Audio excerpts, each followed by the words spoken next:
Hello and नमस्कार everyone, I am doctor Megha और आज इस वीडियो में हम बात करेंगे सोरासिस के बारे में। ऑफ कोर्स बात ये करेंगे कि पेशेंट ने मुझे बोला कि मैम सब बोलते हैं स्ट्रेस कम लीजिए, पर ये कोई नहीं बताता कि स्ट्रेस को कम कैसे करना है। तो आज इस वीडियो में मैं आपसे बात करूंगी, शायद मेरी कोई गाइडेंस या मेरी कोई बात आपको समझ आए और आपका स्ट्रेस अगर थोड़ा बहुत भी कम हो पाए और आप अपना सोरासिस जल्दी ठीक कर पाएँ, तो मेरे लिए उससे अच्छी बात नहीं होगी। बात करने से पहले हम देखेंगे मेरे कुछ 3-4 पेशेंट्स की फ़ोटोज़ जिन्होंने ट्रीटमेंट लिया अप्रॉक्सीमेटली 2 महीना, 3 महीना या 1 महीना और वो एकदम रिकवर कर चुके हैं सोरासिस की। तो मैं आज एक साथ आपके साथ 3-4 पेशेंट की फ़ोटोज़ पहले ट्रीटमेंट के और ट्रीटमेंट के बाद की शेयर कर रही हूँ, ताकि आपका कॉन्फिडेंस बूस्ट हो और आपका स्ट्रेस लेवल कम हो सके कि सोरासिस को हम जड़ से ठीक कर सकते हैं, ठीक किया जा सकता है। ये पेशेंट्स ने अप्रॉक्सीमेटली, अगर मैं एवरेजली बात करूं तो कुछ पेशेंट जो मैं आज 3-4 फोटोज़ आपको दिखाऊंगी, उनमें से कईयों ने 2 महीने ट्रीटमेंट लिया है, कईयों ने 3 महीने ट्रीटमेंट लिया है और ऑन एन एवरेज 3 से 4 महीने में वो सोरासिस अपना रिकवर कर चुके हैं।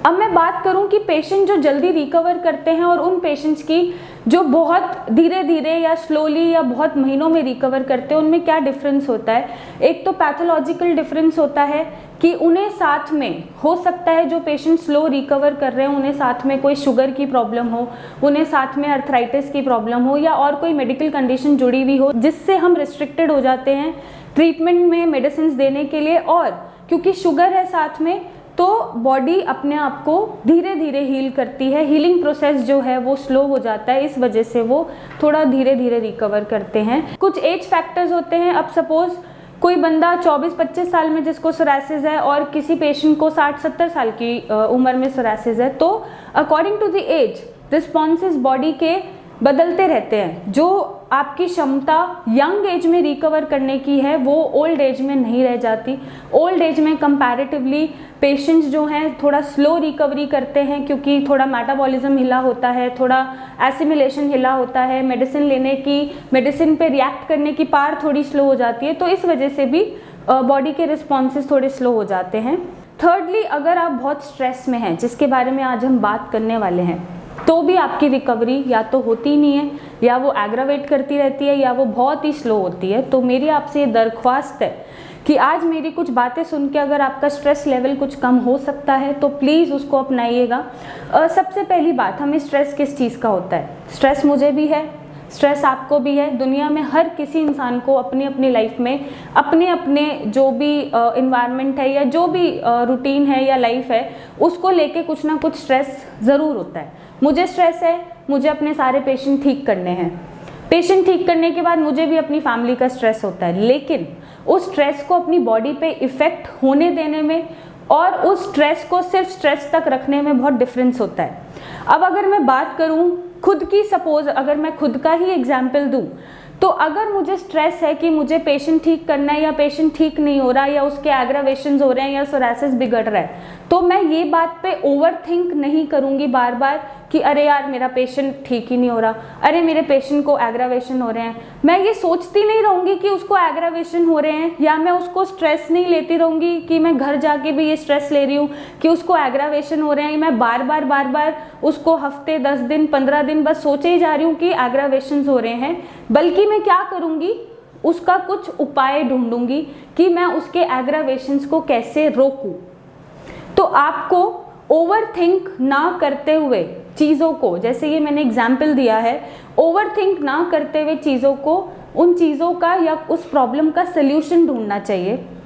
चाहे सल्यूशन वो आपको आसपास लोगों से बात करके मिले, अपने क्लोज वंस जो अपने दिल के करीब होते हैं उनसे बात करके मिले, या किसी भी वजह से जो आपका जिस तरह से आपको सोल्यूशन मिलता है उस तरह से सोल्यूशन मिले। तो मेरा ये बोलना, मैं ये चाह रही हूँ अपना एग्जाम्पल देके कि आप एक ही चीज़ को बार बार ना सोचते हुए उसका सोल्यूशन ढूंढें। अगर मेरा पेशेंट कोई ठीक नहीं हो रहा है तो मैं पेशेंट से बात करूँगी, मैं ऐसा कोई कॉज ढूंढूंगी कि किस वजह से वो ठीक नहीं हो रहा है, और मैं मेडिसिन में कुछ चेंजेस करूंगी, या मैं उसको बेटर दवाई दूंगी, या उसका लाइफस्टाइल ठीक कराऊंगी, या उसकी डाइट ठीक कराऊंगी, बजाय इसके कि मैं बस सोचती रहूंगी पेशेंट ठीक नहीं हो रहा, अरे पेशेंट ठीक नहीं हो रहा, अरे पेशेंट ठीक नहीं हो रहा, मैं क्या करूं। बजाय इसके मैं सोल्यूशन पे काम करूंगी, उसको ठीक करूंगी। तो ये डिफरेंस होता है। जो ओवर थिंकर्स होते हैं वो क्या करते हैं, एक कोई बात हुई छोटी सी उनकी लाइफ में, वो उसी बात को सोचते रहते हैं। तो आपकी ये जो हैबिट है ओवर थिंक करने की, बार बार चीज़ों को सोचने की, उसको आप कम करें। बजाय सोचने के आप सोल्यूशन ढूंढें कि इस चीज़ से कैसे निकला जा सकता है, और उससे आपका स्ट्रेस लेवल कम होगा क्योंकि प्रॉब्लम का सोल्यूशन मिल जाएगा। नेक्स्ट आप क्या कर सकते हैं स्ट्रेस को कम करने के लिए, आप अपने लाइफस्टाइल में चेंजेस लाइए। आपको आपकी पर्सनालिटी के हिसाब से जैसे स्ट्रेस रिलीव करना अच्छा लगता है वैसे करिए, मेरे कहने पे नहीं। हो सकता है किसी को बहुत टेंशन है तो नाचना पसंद हो, किसी को गाना सुनना पसंद हो, म्यूज़िक पसंद हो, किसी को जो फीमेल्स हैं उनको ब्यूटी पार्लर जाके अपना हेयर कट करा के या अपने लिए शॉपिंग करके अच्छा लगता हो, किसी को किसी से बात करके अच्छा लगता हो, किसी को अकेले रह के अच्छा लगता हो। तो ये जो भी आपके हिसाब से आपको यहाँ से शांति देती है चीज़, आप वो करिए।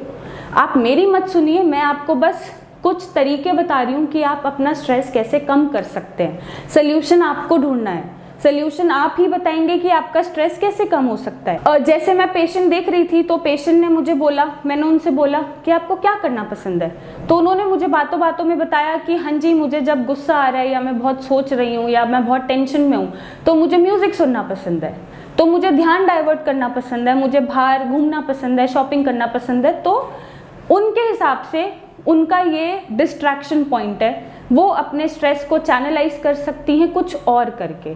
तो वैसे ही जो आपको अच्छा लगता है, अगर आपके हिसाब से, आपकी पर्सनालिटी के हिसाब से, आपके तरीकों के हिसाब से जैसे आपका स्ट्रेस कम होता है, आप वैसे स्ट्रेस कम करिए। बट साथ में आप क्या ऐड ऑन कर सकते हैं, आप कुछ एक्सरसाइजेज ऐड ऑन कर सकते हैं, आप मेडिटेट कर सकते हैं ताकि थोड़ा पीस मिले, थोड़ा पेशेंस आए, थोड़ा गुस्सा कम आए, थोड़ा अग्रेसिवनेस कम हो। आप एक्सरसाइजेज करिए, वर्कआउट करिए, वॉक करिए, जॉगिंग करिए, म्यूज़िक सुनिए, जो आपको अच्छा लगता है आप वो करिए। बस आप लोगों की परवाह मत करिए, मेरी ये एडवाइस है। अच्छा, सोरायसिस में पेशेंट को क्या स्ट्रेस होता है कि सपोज स्टाइलिस्ट है, हेयर स्टाइलिंग करता है वो अपने सैलून में, उसको सोरायसिस है, या कोई रिप्रेजेंटेटिव है, उसको रिप्रेजेंट करनी होती है जाके चीज़ें, उसका सोरायसिस दिखता है तो लोग उसे टोक देते हैं कि अरे ये क्या स्किन की प्रॉब्लम हो रही है, अरे ये तो हमें भी हो जाएगी, हम तुमसे सामान नहीं लेंगे, हम आपसे बाल स्टाइलिंग नहीं कराएंगे, हम आपको हाथ नहीं लगाने देंगे, एक्सेट्रा एक्सेट्रा। ऐसे हम चैलेंजेस फेस करते हैं जब आपको सोरायसिस है सोशली। तो मेरी उनसे ये दरख्वास्त है उन पेशेंट से कि पहले तो जिन्हें पता नहीं है सोरायसिस के बारे में, उन्हें आप सीधा बोलिए कि आप पहले पूरी नॉलेज लीजिए। आप पेशेंट हैं, आपसे अगर कोई ऐसी बातें कर रहा है कि आपको ये पैचेस हो रहे हैं, अरे ये क्या हो रहा है, ये कभी ठीक नहीं होते, ये आप हमें छुइए मत, हम आपसे कोई सामान नहीं ले सकते, ऐसी कोई बातें अगर आपसे कोई करता है तो आप उनको बोलिए कि आप पहले पूरी नॉलेज लेकर आइए कि सोरायसिस होता क्या है, या आप उन्हें मेरी वीडियो दिखा दीजिए, क्योंकि आपका सोरायसिस उनको छूने से या आपका सामान यूज़ करने से उन्हें नहीं होगा। तो ये आप सीधा काउंटर कर सकते हो उन लोगों को कि आप जाइए और पूरी नॉलेज लेकर आइए कि सोरायसिस होता कैसे और फैलता कैसे है, आपको समझ में आ जाएगा। और लोगों की बातों पे आपको ध्यान नहीं देना है, लोग कुछ भी बोलें जस्ट इग्नोर इट, चाहे आपके क्लोज वंस हैं, रिलेटिव्स हैं, फ्रेंड्स हैं, आपके क्लाइंट्स हैं, आप सबकी बातों को इग्नोर करिए। जितना हो सके उसको हल्के में लीजिए, लेट गो करना सीखिए।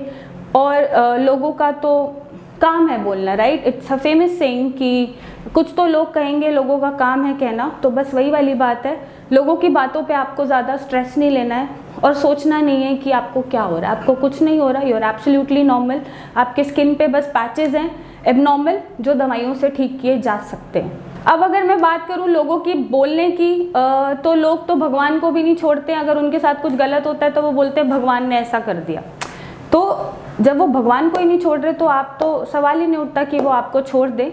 तो आप उनकी बातों को यहाँ से सुनिए, यहाँ से निकालिए। ऐसे लोगों की बातों से आप खुद को डीमोटिवेट मत करिए और जितना हो सके अपने स्ट्रेस लेवल को डाइवर्ट करिए ऐसी चीज़ों में जो चीज़ें करनी आपको पसंद है, आपके हिसाब से पसंद है। और अगर ये स्ट्रेस कम होता है तो सोरासिस आपका महीने 2 महीने या बहुत रिकवरी जो है वो फास्ट हो जाती है, जो स्लो चल रही होती है या जो एग्रावेशंस आ रहे होते हैं वो नहीं आते हैं। सो अगर इस वीडियो से कुछ हेल्प मिली हो आपको, अगर आपका स्ट्रेस लेवल कुछ कम हो पाए और आपका कॉन्फिडेंस बूस्ट हो पाए, सो आपको घबराने की ज़रूरत नहीं है। सोरासिस का जड़ से इलाज है, परमानेंट सोल्यूशन है। आप नीचे दिए गए नंबर पे अपनी फ़ोटो शेयर करिए और मेरे डॉक्टर्स की टीम से आप बात कर सकते हैं, मुझसे आके मिल सकते हैं और अपना परमानेंट सोल्यूशन सोरासिस का पा सकते हैं और अपना कॉन्फिडेंस बूस्ट कर सकते हैं। So you are beautiful, stay healthy. Thank you and take care.